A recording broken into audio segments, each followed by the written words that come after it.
New intelligence reports suggest Russia may be quietly aiding Iran as tensions soar across the Middle East. U.S. officials reportedly said that Moscow has provided Tehran with information that could help target American warships and aircraft. The intelligence reportedly includes data that could be used to track U.S. military assets operating across the Persian Gulf.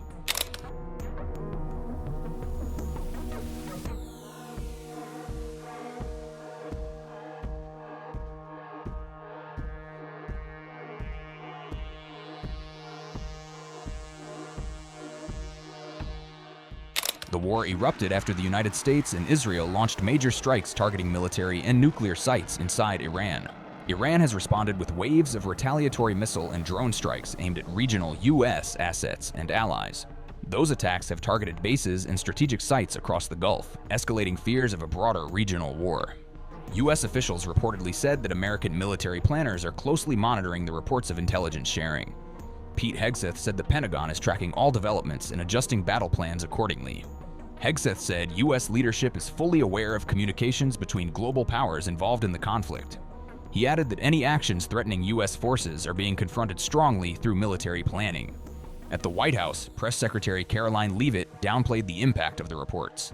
Leavitt said the alleged intelligence sharing is not affecting U.S. operations because American forces are completely decimating Iranian capabilities.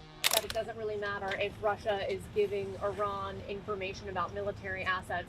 Why doesn't it matter if U.S. military is being put in danger by Russia? And is that what the president believes as well?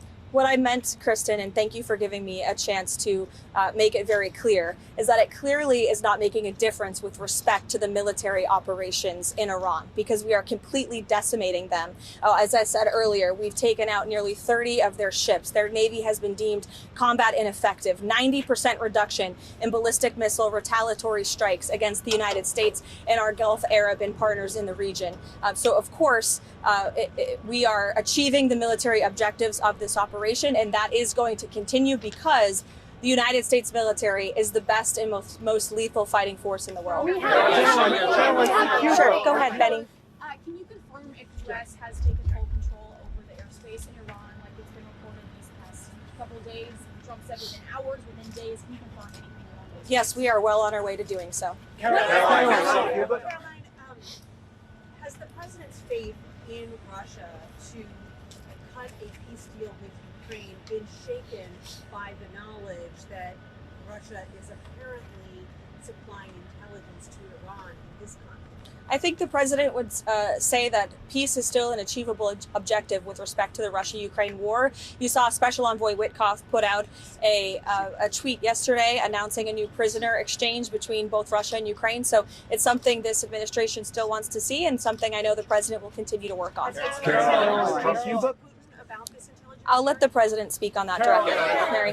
What does the president mean when he calls for unconditional surrender? Is he saying that the regime has to fully relinquish control? What the president means is that when he, as commander-in-chief of the U.S. Armed Forces, determines that Iran no longer poses a threat to the United States of America and the goals of Operation Epic Fury has been fully realized, then Iran will essentially be in a place of unconditional surrender. Whether they say it themselves or not, frankly, they don't have a lot of people to say that for them because the United States and the state of Israel have completely wiped out more than 50 leaders of the former terrorist regime, including the supreme leader himself. Sure, Haley. That the U.S. was operating in the region of this war.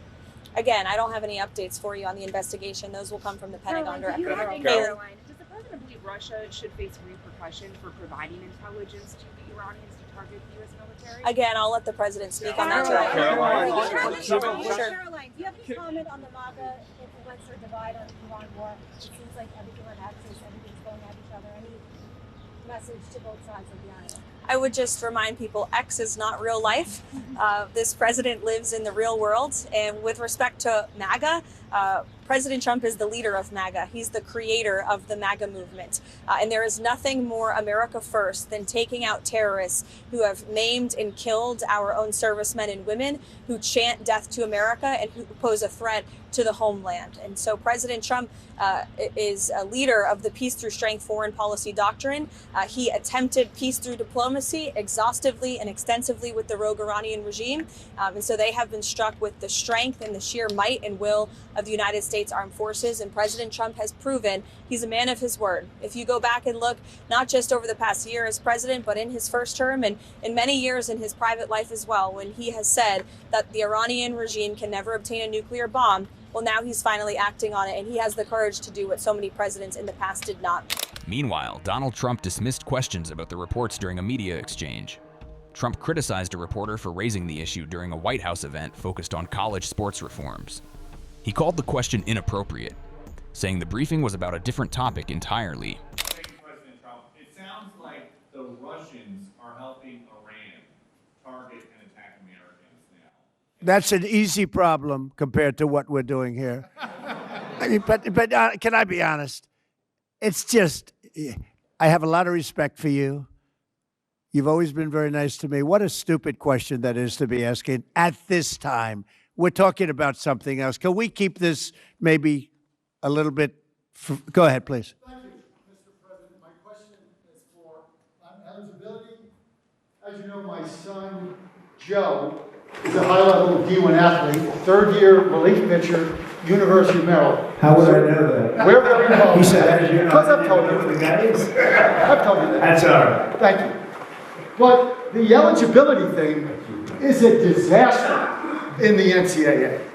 You have the redshirt system, you have the medical system, it's all being scammed, and in a week or two, the second division, D2, is passing a blanket 5-year eligibility without medical, without redshirt, just a 5-year eligibility. That can be solved in D1 with the commissioners in this room right now. Why don't we solve it? Okay, thank you very much. I'd like to know the same thing. You know why you're not going to solve it? Because we've had some very, very bad, incompetent decisions. Things that were routine before, that were solved long before. Now you're into a brand new system. Yes, ma'am. Hi, Mr. President. Thank you. Could you tell us what went into your decision to replace Secretary Noem with Senator Markwayne Mullin? Is it possible to stay on this subject just for once? You know, just for once. Boy, oh boy.